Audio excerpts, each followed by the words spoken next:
The new streaming app Dazn is looking to sign Gennady Golovkin. And now, guys, stay tuned.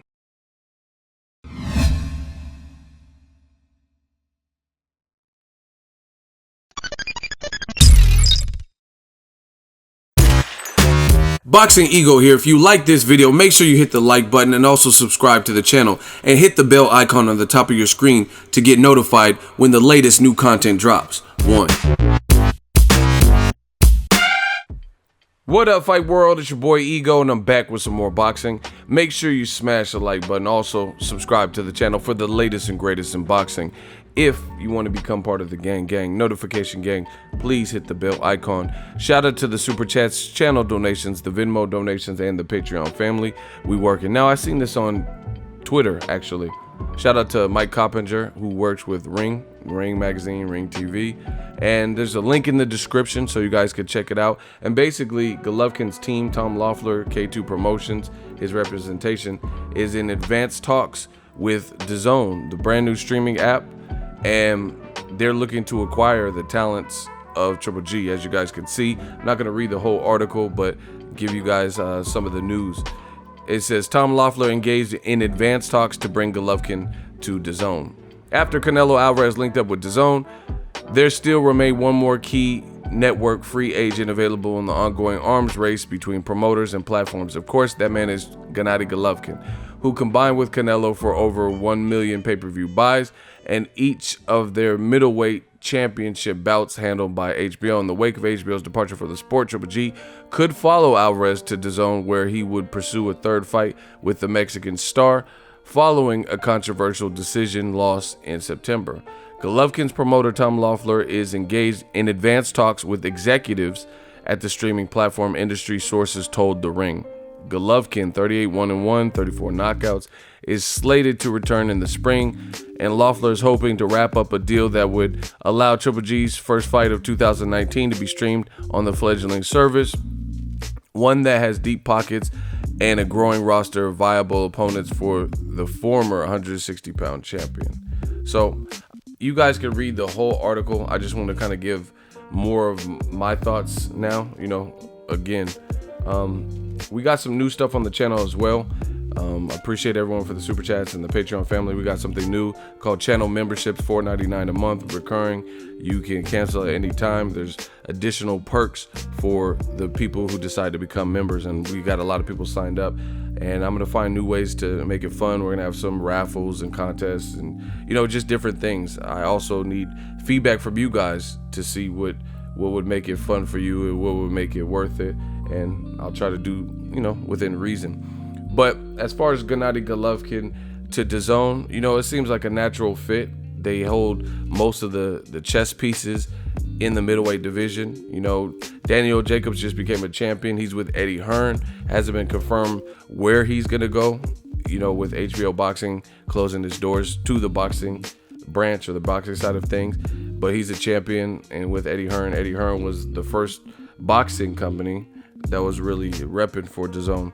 So he's Al Heyman advised, but he's with, as far as a promoter, Eddie Hearn, and he had an HBO multi-fight deal. With that now being passe, maybe he goes over there, because obviously he's looking to get a big fight like Canelo.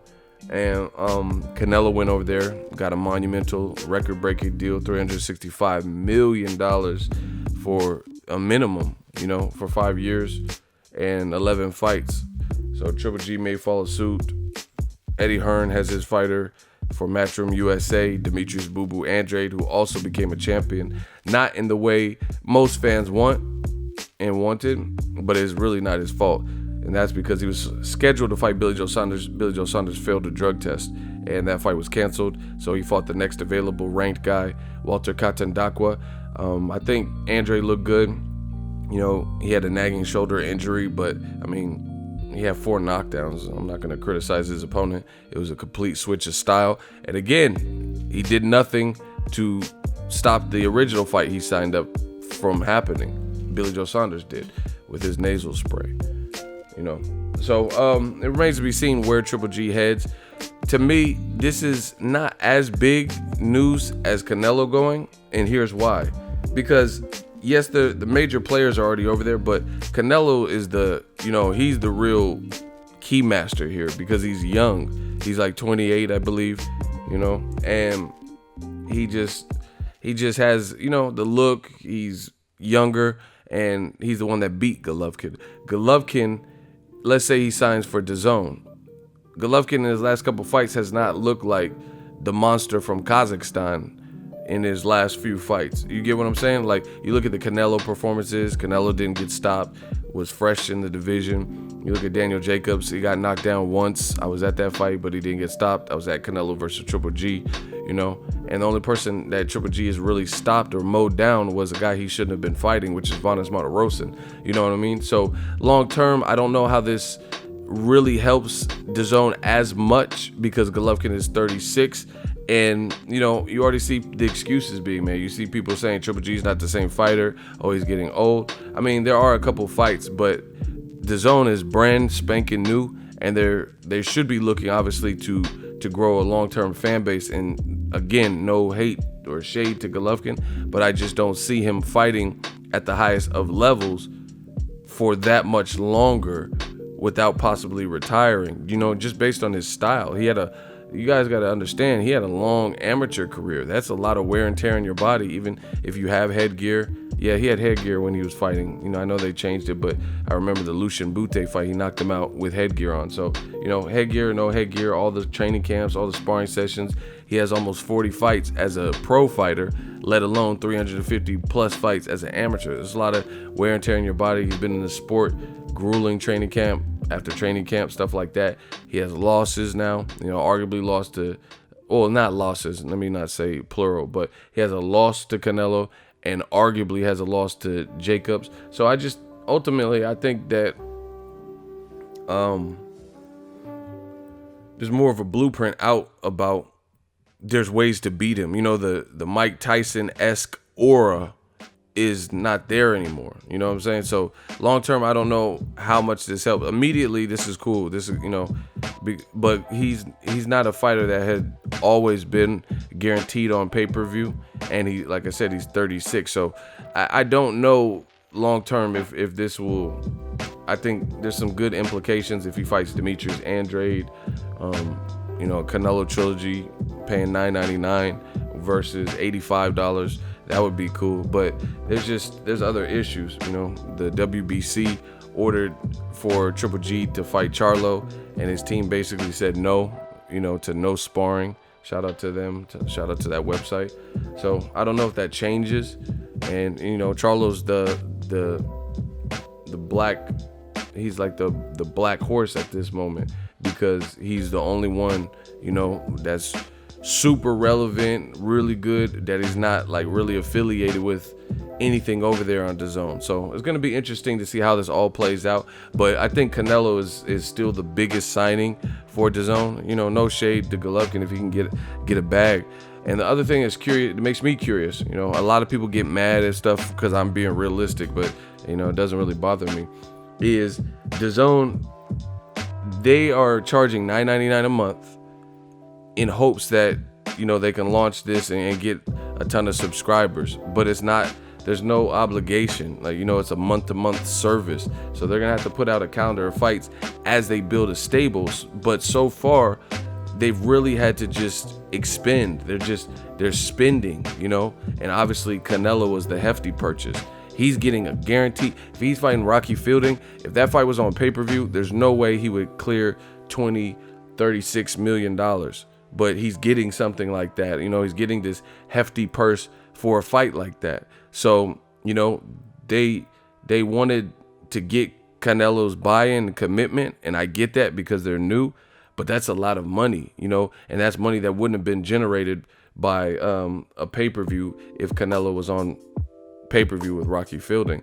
So they have to pay a lot of money up front. I understand they got some ballers and Skipper and, investors, but money is not just this endless supply. I've never seen any business, whether it's in the dope game and drugs, the Pablo Escobars of the world, or lucrative, successful, like legit straight businesses. that just keep pouring money into something if they're not getting anything back. That's not how it works. I've seen, people like Floyd Mayweather, he got money, right?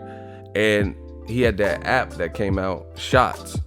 What happened to that? Like, it just kind of fell off. I remember that's how he announced the Pacquiao fight. Now, I'm not comparing, just for the idiots out there, I'm not comparing Floyd Mayweather's social media app, Shots, with Dazn, because there's totally different setup, and what they offer and shit is different. But what I'm saying is Floyd got money, but obviously, the app that he was endorsing or representing didn't last the test of time. So it's going to be interesting because, like I said, so far Dazn, to acquire the talent that they need, they just have to keep spending money, So it's a bold move, but scare money don't make money. Let's see if this pays off. But to get Triple G, I mean, and the other thing is this: I would have tried to get Triple G before I got Canelo. You know what I'm saying? Because you get him locked down in a deal, then it is what it is. You got it. The ink is already dried.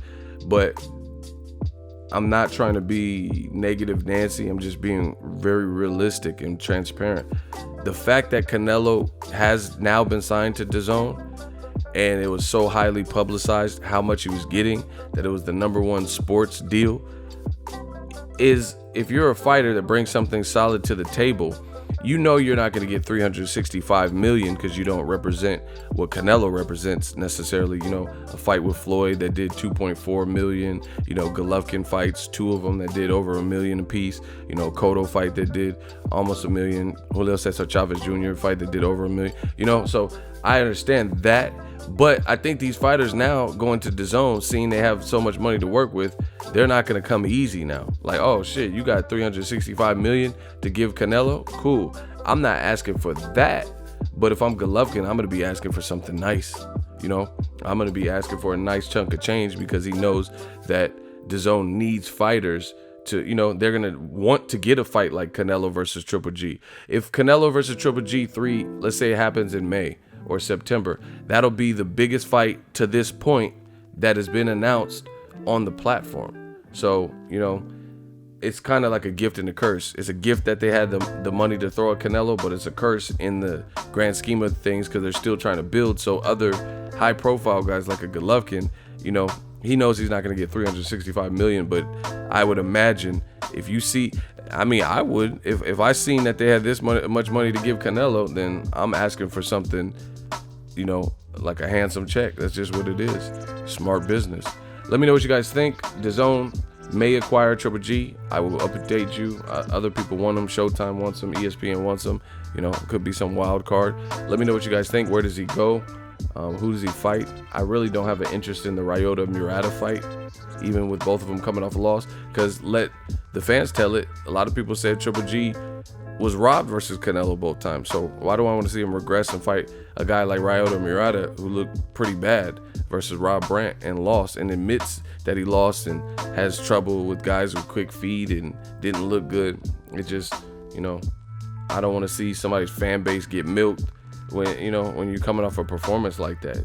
There could be a ton of Japanese fans that would go to the event, but is that what's right for boxing? So a lot to be answered in 2019. Shout out to Ring TV, link in the description. Make sure you smash the like button as always. Hate, comment, and subscribe. Till next video is Ego signing off. So if you enjoyed this video and want more content like this on the channel, you can show your appreciation by going to the PayPal donate button or the YouTube support button, and you can donate any amount that you feel is equivalent to the value of this video. Much more to come. Thank you guys for your support. Boxing Ego, the future of boxing.